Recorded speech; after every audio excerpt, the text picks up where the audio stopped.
Thanks for joining us in this crazy weather roller coaster. The big freeze is about to become the big melt. Today's warmer temperatures provided a welcome relief for most of us, but for others, it's creating some big headaches. That's because of all across the metro, frozen water pipes are finally beginning to thaw. As they do, any small break or rupture forces out a damaging stream of water.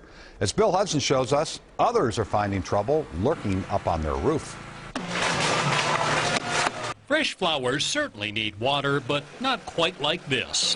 Above the counter at Miss Bertha's flower shop, a burst radiator pipe is showering those below. It was heat pipes for the radiator. Oh, heating pipes. Yep. Minneapolis firefighters are responding to dozens of water calls.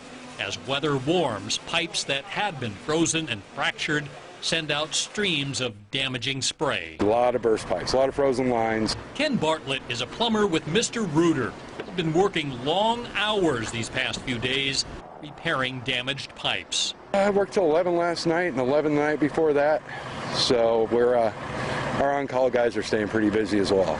But broken water pipes aren't the only problem. The serious deep freeze caused a number of gas exhaust vents to frost over, leaving a number of homeowners without heat.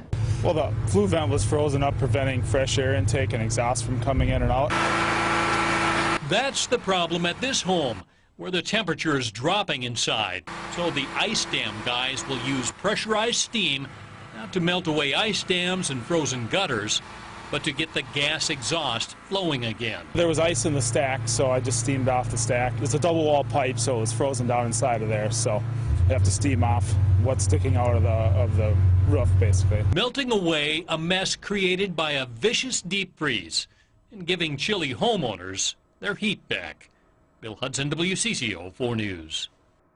A check with Twin Cities Public Works found no serious water main breaks, which is great news now, but as the temperature continues to warm this weekend, it will certainly remain a threat.